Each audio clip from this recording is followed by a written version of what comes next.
Hey guys, how about another neon nail art tutorial, because you haven't seen enough neon stuff on my channel yet.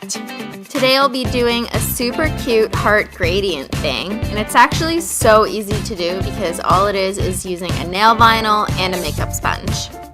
As per usual, I'm starting off with a white opaque base coat, and I'm using Color Club French Tip.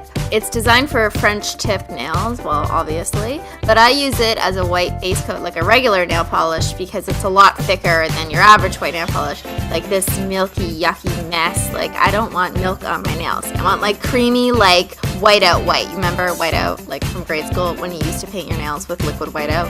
Yeah, don't lie, you remember. Occasionally, the French tip formula does get a little thick and harder to work with, so when that happens, just take some nail polish thinner, throw a few drops in the bottle, shake it up, and you're good to go. Add a quick dry top coat, because if you don't, your nail vinyls will rip up the base coat, and then your nails will look ugly. Make sure you wait at least 15 minutes before starting to use nail vinyls. Before I start sponging on colors with the gradient and make a huge mess out of my fingers, I apply Simply Peel Latex Barrier.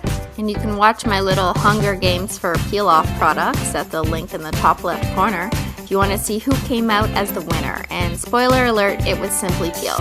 You can buy Simply Peel from the link below the video description box. And if you ask me if it's worth it, it definitely is, and you really need to buy it to find out. Do it. Go buy it, do it, now. Once the liquid latex is dry, which takes only 2 to 3 minutes, I grab my Heart Swirl nail vinyls from twinkledtea.com. These are super cool and super cute, and like I could not draw a heart on my nails if I tried, so that's why nail vinyls are really important for people like me, and probably people like you. You can use my code SIMPLY to get 10% off your entire order. I used to have technical difficulties, we could call it, removing these nail vinyls from the plastic.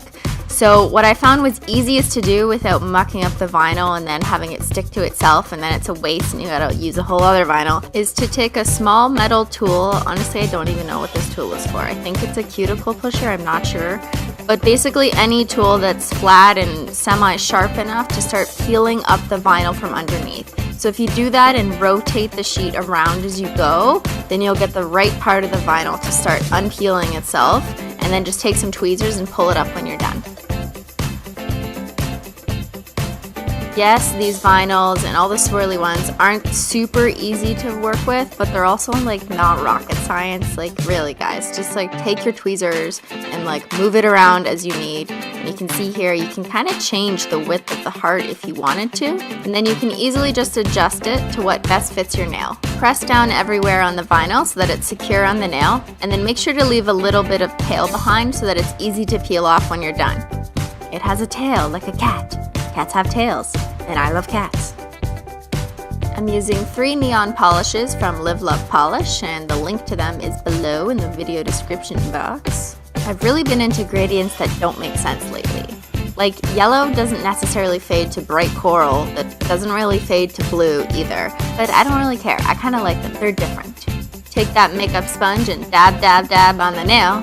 Dab dab dab dab dab dab dab dab dab dab. So neon after one coat, I know. Repeat for a second time. As soon as you're done your last gradient sponge on the nail, take your pair of tweezers and peel up that little cattail. Now, this is the fun part, kids, and this is why, like, instead of you doing your homework, you just tell your parents, like, but peeling vinyls is so much more fun than math.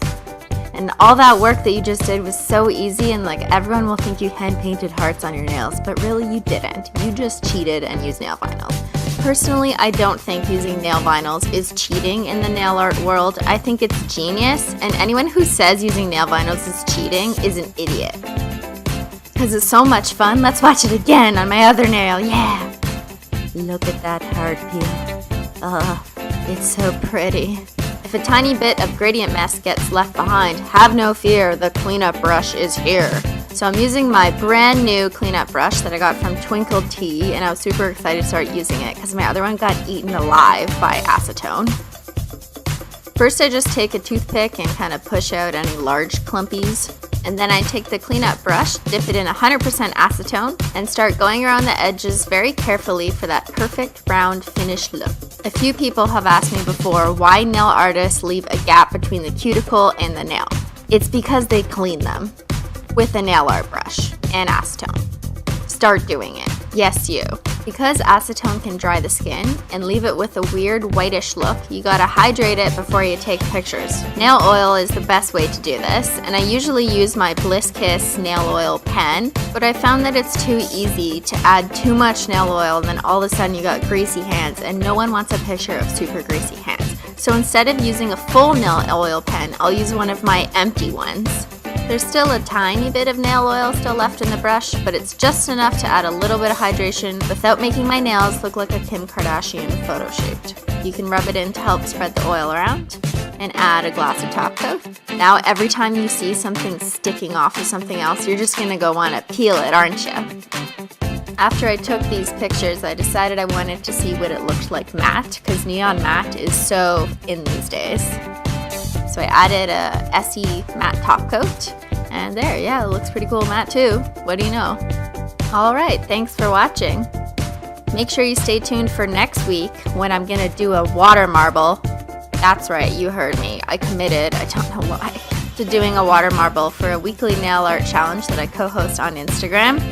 So could someone please get me a cup, like the right size, and some water? I don't know, like the special kind of water that makes water marbles happen. And while you're at it, could you please get me a gun? Because I really don't want to do this.